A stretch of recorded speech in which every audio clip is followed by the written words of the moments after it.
دیکھیں کہ عید میں خطبہ عید کی نماز کے بعد ہوتا ہے، جمعہ میں پہلے ہوتا ہے اور عید میں عید کی نماز کے بعد ہوتا ہے۔ لہذا سب کھڑے ہوں گے، صف وغیرہ سیدھی کریں، اس کے بعد نیت کریں گے۔ نیت اس طرح کریں گے کہ نیت کرتا ہوں 2 رکعت نماز عید الفطر واجب 7 زائد 6 تکبیروں کے، واسطے اللہ تعالیٰ کے، منہ میرے قبلہ شریف کی طرف، پیچھے اس امام کے۔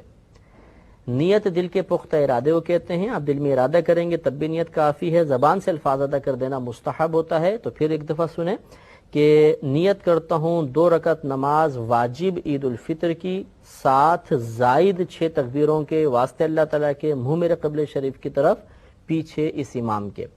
پھر اللہ اکبر کہہ کر ہاتھ باندھ لیں گے۔ یاد رکھیں کہ مقتدی بھی اتنی آواز سے اللہ اکبر کہے گا کہ اپنے کان سنیں گے، اور پھر ثنا پڑھی جائے گی، یعنی سبحانک اللہم و بحمدک۔ ثنا پڑھ کر خاموش ہو جائیں گے۔ اب امام صاحب تکبیر لگائیں گے۔ پہلے ایک تکبیر لگے گی، اللہ اکبر کہہ کر ہاتھ چھوڑ دیں گے۔ ہمیں بھی تکبیر لگانی ہے، ہاتھ چھوڑ دینے ہیں۔ پھر دوسری تکبیر لگائیں گے، پھر ہاتھ چھوڑ دیں گے۔ پھر تیسری تکبیر لگائیں گے اور ہاتھ باندھ لیں گے۔ گویا کہ یہاں تک 4 تکبیریں ہوئیں۔ پہلی تکبیر جب ہم نے لگائی تو اس کے بعد ثنا پڑھی، پھر دوسری اور تیسری تکبیر لگا کر ہاتھ چھوڑ دیے، چوتھی تکبیر میں ہم نے پھر ہاتھ باندھے، یعنی چوتھی تکبیر کے بعد ہاتھ باندھ لیے۔ اب الحمد شریف ہوگی، سورت پڑھی جائے گی، رکوع سجود ہوگا۔ اگلی رکعت کے لیے امام صاحب کھڑے ہوں گے۔ اگلی رکعت میں پہلے قراءت ہوگی، اس کے بعد تکبیرات ہوں گی۔ اب امام صاحب قراءت کریں گے، الحمد پڑھی، سورت پڑھی۔ اب 3 لگاتار تکبیریں ہوں گی، اور ان تینوں تکبیروں میں کانوں تک ہاتھ اٹھا کر چھوڑ دینا ہے، رکوع میں نہیں جانا۔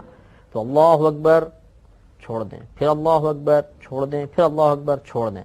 اب جب چوتھی تکبیر امام صاحب لگائیں گے تو اس چوتھی تکبیر میں بغیر ہاتھ اٹھائے رکوع میں چلے جائیں گے، اور پھر رکوع میں چلے گئے، اس کے بعد پوری نماز مکمل کر لی۔ تو اسی لیے ہم نے نیت میں یہ الفاظ ہم ادا کرتے ہیں کہ 7 زائد 6 تکبیروں کے، اس میں 6 تکبیریں زائد لگتی ہیں۔ چنانچہ پھر ایک دفعہ سماعت فرمائیں کہ پہلے ہمیں تکبیر لگانی ہے، اس کے بعد ثنا پڑھنی ہے، پھر لگاتار 2 تکبیروں میں کانوں تک ہاتھ اٹھا کر چھوڑ دینا ہے، اس کے بعد ایک اور تکبیر لگانی ہے، اس کے بعد ہاتھ باندھ لیں گے، پھر قراءت ہوگی، رکوع ہوگا، سجود ہوں گے۔ اگلی رکعت میں پہلے قراءت ہوگی، اس کے بعد 3 لگاتار تکبیرات ہوں گی، اور اس میں کانوں تک ہاتھ اٹھا کر چھوڑنا ہے۔ چوتھی تکبیر میں بغیر ہاتھ اٹھائے رکوع میں چلے جانا ہے، اور پھر بقیہ نماز کو مکمل کر لینا ہے۔